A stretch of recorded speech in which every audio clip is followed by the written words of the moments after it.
This is CNC. At this stage you can see now that I've added a work surface to it.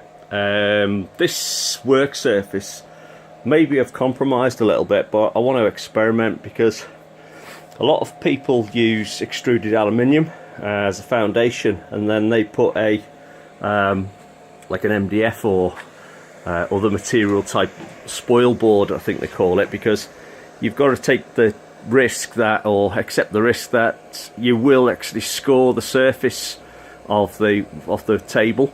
So you've got to bear that in mind. What you can do, however, using like material like MDF, which is what I've used at the moment, it can be skimmed. So that's probably what the process at which I'll do, because all I've done now is mounted it onto three width running 3 metal extruded parts which run across the width of the machine. There is a possible risk that the board could warp, being MDF, but like I'm saying at the moment, I'm just doing it cheap because there's no point in investing in more material if I'm going to damage the actual work surface. So this is relatively cheap to replace. So there we go. So what I'm going to do now is I'm just going to, I've got everything switched on. I've got to stop saying the word stop counting how many the spindle, I've done it again. Let's get composed here.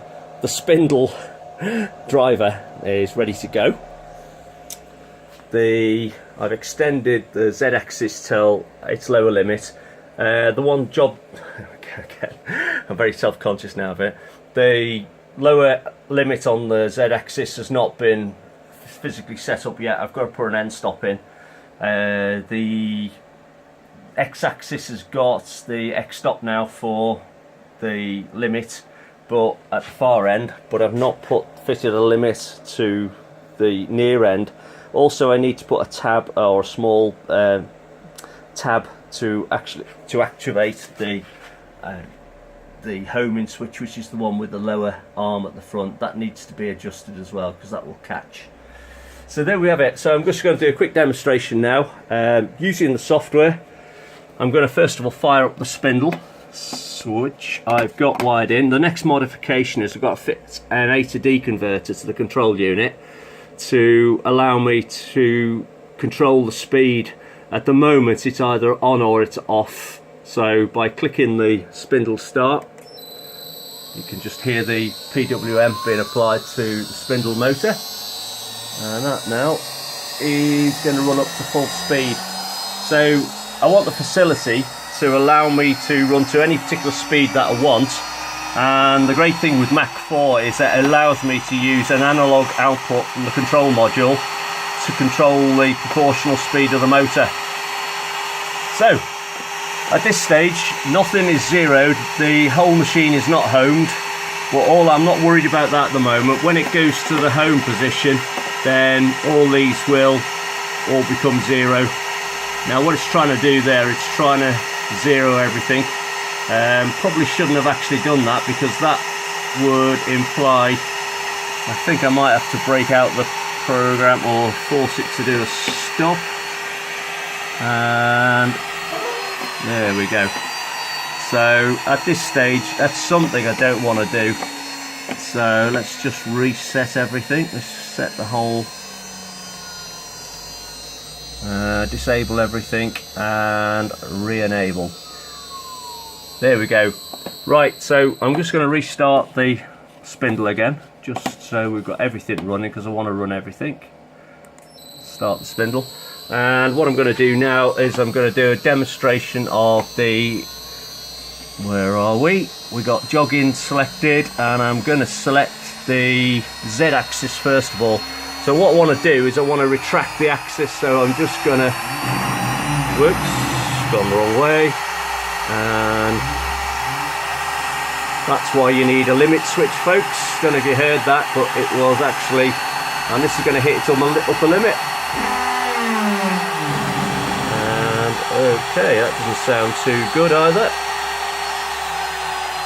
And okay, so there is an issue with the upper limit switch for some reason there on the Z-axis. That will need a little bit of investigation.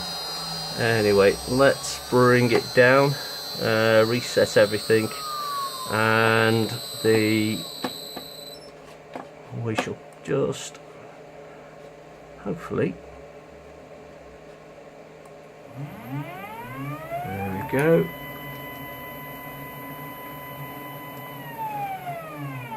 We'll just move that up and down.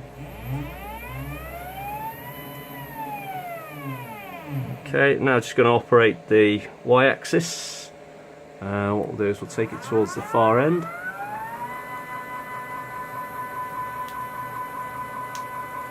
At the moment I'm just using manual jogging commands from the main software menu, and all I'm going to do is just demonstrate that they operate correctly. And finally, let's operate the x-axis, and we'll bring it back towards. There's a little bit of vibration, but it's nothing too much. I'll need to check it at all speeds to make sure everything, there isn't any particular problem at certain speeds, because there could be a vibration with a characteristic form of oscillation. And just take that back, and that will be the demo.